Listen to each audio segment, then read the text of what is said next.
et bienvenue dans cette minute automnale. Je m'appelle Florie Vine, artiste pluriel et slow, et aujourd'hui je propose qu'on se retrouve autour de ma sélection de lectures pour l'automne et le début de l'hiver. Si jamais vous cherchez des lectures de saison pour votre pile à lire. Le thé du jour. Alors, j'ai tourné plusieurs vidéos aujourd'hui, donc j'ai toujours la tasse de chez Terre Sauvage Céramique et à l'intérieur il y a un rooibos de chez Jardin de Gaïa qui s'appelle Lumière d'étoiles. On est en début d'après-midi, je suis passée au thé rouge sans théine. Je me suis donc présélectionné une petite pile à lire automnale, je ne vais pas forcément tout lire, mais en fait j'ai pas mal de livres non lus, que ce soit dans ma bibliothèque de livres papier ou dans ma bibliothèque numérique pour la liseuse. Et du coup j'aime bien en début de saison me présélectionner déjà un certain nombre de livres pour que lorsque je cherche une nouvelle lecture, je ne me sente pas complètement dépassée par la quantité de livres non lus qui m'attend, mais que je sais que j'ai déjà présélectionné des choses que je vais vouloir avoir envie de lire pendant la saison, vous voyez. Donc en termes de genre, on est sur les genres qui me plaisent. Il y a un seul bouquin de non-fiction, le reste c'est de la fiction et c'est les genres qui me plaisent. Donc plutôt de l'imaginaire ou alors du mystère slash polar, de l'aventure, un petit peu de romance, des choses comme ça. Et j'ai voulu choisir des ambiances vers lesquelles je peux m'attirer, vers lesquelles j'ai envie de me tourner à l'automne. Donc des choses un petit peu cosy avec salon de thé ou café, ce genre de choses, des lectures un petit peu genre academia, donc des choses qui se passent dans des écoles, dans des universités, qui font penser à la rentrée scolaire, des choses comme ça. Et puis sinon des trucs un petit peu historiques, je crois que j'ai un petit peu de romance régence là-dedans, parce que je trouve que c'est un bon moment quand il pleut dehors et qu'on est sous le plaid avec un bon thé. C'est le moment où on peut avoir envie de lire des petites histoires d'amour qui se passent dans la société londonienne du début du 19e siècle. Ah oui, il y a quelques trucs un petit peu plus qui font un petit peu peur. Après, j'ai pas mis de bouquin d'horreur à proprement parler parce que c'est pas mon truc. Mais à l'approche d'Halloween, j'ai sélectionné des trucs un petit peu aussi, un petit peu plus spooky quoi. Voilà.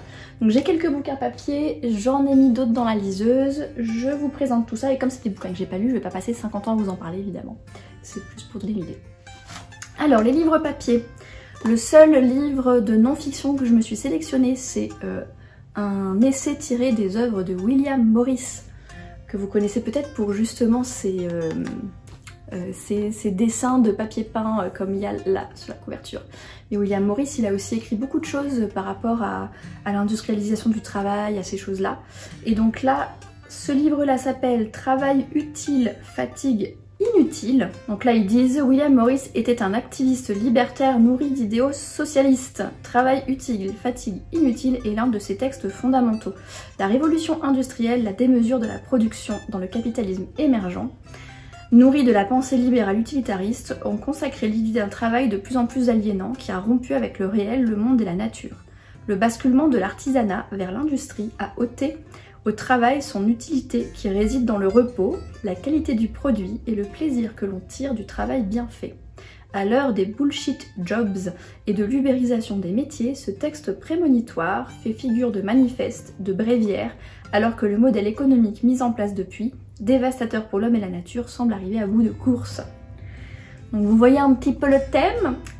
En tant qu'artiste, je trouve que c'est un thème qui est aussi très pertinent avec toutes les questions autour de l'arrivée de l'intelligence artificielle. Nos chers amis Midjourney, ChatGPT, ce que ça signifie pour l'avenir du travail. Donc je me suis dit que c'était très intéressant. Donc c'est ma sélection de non-fiction pour l'automne. Ensuite, Mascarade par Ray Célestin. Donc ça c'est un tome 2. Le premier tome s'appelle Carnaval et c'est un polar, donc avec un meurtrier, etc. Qui se passe dans les années 20. Alors le tome 1 se passe à la Nouvelle-Orléans, je crois que le tome 2 se passe à Chicago. Voilà, le tome 2 se passe à Chicago en 1928. Et donc il y a à la fois une ambiance un peu jazzy, etc. Puisque d'ailleurs Louis Armstrong, le fameux jazzman, en étant jeune à cet âge-là, enfin à cette époque-là, fait partie des personnages principaux de l'histoire de fiction. Donc du coup j'ai trouvé qu'il y avait peut-être une ambiance un petit peu macabre, en même temps jazzy, années 20, etc. Et je me suis dit que ça pouvait être un polar historique assez intéressant à lire au mois d'octobre autour d'Halloween, vous voyez. Donc le tome 1, Carnaval, si vous l'avez pas lu, je vous invite à vous tourner vers celui-là, où il y avait un tueur à la hache, ça se passait à la Nouvelle-Orléans, etc. Voilà, le petit thriller d'octobre. Pour une lecture un petit peu plus cosy, j'ai mis dans ma liste Le Château de Hurle par Diana Wynne Jones. Donc cette édition-là vient des éditions Inis et c'est traduit de l'anglais par Alex Nikolavitch. Et en fait, ce roman-là, c'est le roman dont est inspiré Le Château ambulant, le film de Ghibli, Le Château ambulant. Et du coup, je me suis dit, tiens donc, là il y a plus le côté un petit peu cosy, avec cette maison qui bouge et quand on ouvre la porte, ça peut amener à différentes villes, avec une petite romance entre Howl et Sophie. Je me suis dit, tiens, ça peut être pas mal ça, pour une lecture un petit peu cosy, un petit peu onirique pour l'automne. Ensuite, dans les bouquins papier, Le Temps du café retrouvé par Toshikazu Kawaguchi. Je vous avais parlé dans un point d'artiste il y a quelques temps du premier tome de cet auteur qui s'appelle Tant que le café est encore chaud, qui est un mélange de... Et là c'est la suite, hein, ça se passe dans le même café. En gros c'est un mélange d'histoire à la japonaise où c'est un petit peu des tranches de vie à la fois contemplatives et émotionnelles. Et où il y a cette manière très japonaise de faire passer l'émotion dans la retenue et dans les détails, qui est quelque chose que j'adore, c'est pour ça que j'adore ce genre de lecture-là. Et en même temps, il y a une pointe de magie, puisque dans ce café, il existe un siège sur lequel, si vous vous asseyez, vous pouvez voyager dans le temps, aller soit dans le passé, soit dans le futur, mais en étant toujours à cette place-là, vous ne pouvez voyager que dans ce café, que en restant à ce siège-là, et tant que le café qu'on vous a servi reste chaud. Si vous laissez refroidir le café sans finir de le boire, vous devenez le fantôme qui hante ce siège. Et donc dans le premier tome, Tant que le café est encore chaud, il était divisé en 4 histoires de 4 habitués du café, enfin parmi les 4 je crois qu'il y a la tenancière du café aussi, et où on découvre à travers cette volonté de voyager dans le temps des choses de leur vie, de leur passé, des choses qui se résolvent en voyageant dans le temps. Ça avait été très émotionnel, très touchant, ça m'avait beaucoup fait pleurer. Et du coup là, ce sont d'autres histoires dans le même café. Et enfin, les 2 derniers livres papier que je me suis mis dans ma sélection d'automne, ce sont 2 livres de Jane Austen, qui est l'autrice originale des romances Régence quand même. Donc là, j'ai Persuasion, que je n'ai jamais lu, et Orgueil et Préjugés, que j'ai déjà lu, mais que du coup je vais me faire un plaisir de relire. Et ces éditions en particulier, c'est des éditions de Hauteville, qui était, je sais pas si ça existe encore, qui était un label de l'éditeur Bragelonne. Ils avaient fait en fait une très très belle édition qui fait penser aux livres de l'époque et qui est illustrée.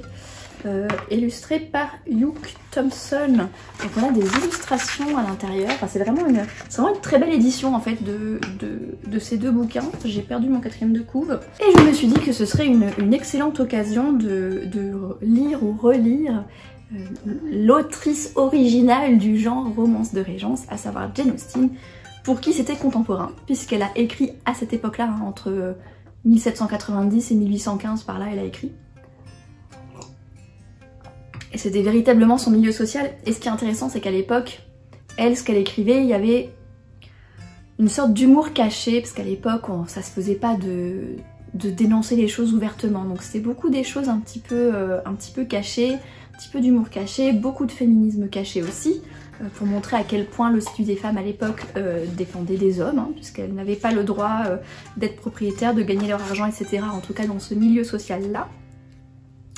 Et puisqu'en ce moment je suis un petit peu dans un mood où j'aime bien lire les romances Régence, je me suis dit que ça pouvait être pas mal de lire l'original, la première du genre, et en plus de profiter de ces très très belles éditions. L'automne et l'hiver, c'est un moment aussi pour lire des beaux livres, je trouve. Donc Orgueil et Préjugés et Persuasion, les 2 sont des livres illustrés par Hugh Thompson. Et l'autrice s'appelle donc Jane Austen. Et c'est qui le traducteur ou la traductrice? Est-ce que c'est marqué? Traduit de l'anglais par Jean-Yves Côté. Et Orgueil et Préjugés est traduit de l'anglais par Héloïse Perks et révisé pour cette édition. Enfin, pour terminer cette sélection automnale, je me suis aussi fait une petite pile à lire numérique que j'ai mis dans ma liseuse. Je me suis mis le 3e tome de Captive Hearts dont je vous ai parlé dans le point du mois de septembre qui s'appelle The Laird par Grace Burroughs. Je vous invite à aller voir le point du mois de septembre pour en savoir un peu plus sur cette série. Je me suis également mis un livre qui s'appelle Vampires of El Norte par Isabelle Cagnas. Et en fait c'est une booktubeuse qui s'appelle The Peus Project qui en a parlé 50 fois cet été. Elle l'a suggéré ce bouquin plein de fois, elle l'a trouvé super bien, etc. C'est apparemment un mélange... D'après le titre, ça se passe avec des vampires. Et je crois que ça se passe au Nouveau-Mexique ou quelque chose comme ça. Et on a un mélange d'ambiance un petit peu horreur et avec apparemment des éléments de romance aussi. Donc elle l'a recommandé plusieurs fois et elle a trouvé que le bouquin était vraiment cool. Du coup je me suis dit tiens, des vampires, une ambiance un peu horrifique, ce serait pas mal à lire au mois d'octobre. Donc Vampires of El Norte par Isabelle Cagnas et je vous mettrai le lien des éditions Goodreads si jamais ça a été traduit en français. Ensuite je me suis mis le livre qui s'appelle Jonathan Strange et Mr. Norrell par Susanna Clarke. Ça c'est un livre que j'ai beaucoup vu passer l'année dernière sur Booktube qui apparemment a une ambiance un petit peu 19e siècle, académique, un peu mystérieux. J'ai l'impression qu'il y a un petit côté Edgar Allan Poe, ou peut-être que c'est juste parce qu'il y a un corbeau sur le logo, je sais pas, mais voilà, j'ai cru comprendre que c'était un bouquin un petit peu, une ambiance un peu automnale, un peu académique, etc. Avec du surnaturel, avec du mystère. Je peux pas vous en dire plus puisque je l'ai pas lu et que sur la liseuse j'ai pas accès au 4e de couverture. Pratique. Mais voilà, je me le suis mis dans ma liste si jamais ça vous intéresse. Je me suis également mis la trilogie de la Scholomance de Naomi Novik. Donc les 3 tomes sont sortis. Là je les ai en anglais mais je pense qu'ils sont sortis en français. Donc le tome 1 s'appelle A Deadly Education, le tome 2 s'appelle The Last Graduate et le tome 3 s'appelle The Golden Enclaves. Donc une trilogie par Naomi Novik qui est, alors elle écrit de la fantasy jeune adulte. J'adore cette autrice, c'est une de mes autrices préférées. J'ai adoré Déracinée et La Fileuse d'Argent qui sont deux livres indépendants solo de fantasy qui sont pas mal tirés de mythes et légendes slaves et d'Europe de l'Est et tout ça. C'est vraiment La Fileuse d'Argent, j'ai adoré. Donc là c'est une trilogie et ça se passe dans un univers académique où les gens qui sont dotés de magie, en fait, c'est hyper dangereux d'avoir de la magie parce qu'apparemment ça peut attirer différents monstres, etc. Et du coup ils sont envoyés dans une espèce d'école autogérée. Et en fait s'ils arrivent à survivre à cette école et à gérer leur magie, c'est bon. Mais il y a pas mal d'étudiants qui n'y survivent pas. Mais si vous n'allez pas dans cette école, vos chances de survie sont encore plus faibles. Donc l'idée c'est que voilà, c'est quand même dans votre intérêt, si vous avez de la magie, de rejoindre l'école en question. Et donc l'héroïne est une étudiante qui arrive dans cette école. Je ne peux pas vous en dire plus parce que je n'en sais pas plus puisque je ne l'ai pas encore lu. Mais je me suis mis cette trilogie dans la liseuse en me disant que c'était le moment de lire une histoire avec de la magie, dans un contexte académique, où apparemment c'est quand même l'école elle est un peu dangereuse et tout, donc il y a le petit côté un petit peu spooky de la saison de l'automne. Je me suis dit tiens, c'est le moment de ressortir ces bouquins-là. Et ensuite, je vous ai déjà parlé de cette série, mais je me suis mis le tome 2 dans la liseuse de Fever par Karen Marie Moning, puisque ça se passe à Dublin avec des fées qui sont un petit peu monstrueux, et elle a le pouvoir de la vision, donc c'est contemporain, c'est à Dublin de nos jours, mais il y a des fées. L'héroïne a la vision, donc elle peut voir en fait les fées monstrueuses, ça fait un petit peu penser aux yokai japonais, donc aux esprits japonais, où chaque fée a sa propre façon de se nourrir, etc. J'avais beaucoup aimé le tome 1, et cette ambiance un petit peu le voile entre deux mondes, avec ces fées monstrueux qui hantent les rues de Dublin, etc. Je me suis dit que c'est une bonne lecture à lire à l'automne. Et je me suis mis 2 lectures un petit peu plus cosy dans la liseuse. La première c'est The House in the Cerulean Sea par T.J. Klune. Je sais que c'est traduit en français, Et là, il existe en français ce bouquin, où d'après ce que j'ai compris, c'est un professeur qui arrive dans une école de magie, quelque chose comme ça, qui arrive pour enseigner la magie. Je ne peux pas tellement vous en dire plus puisque je ne l'ai pas lu, mais c'est une lecture qu'on m'a beaucoup recommandée. Plutôt jeune adulte, assez cosy, avec des sentiments un peu réconfortants, etc.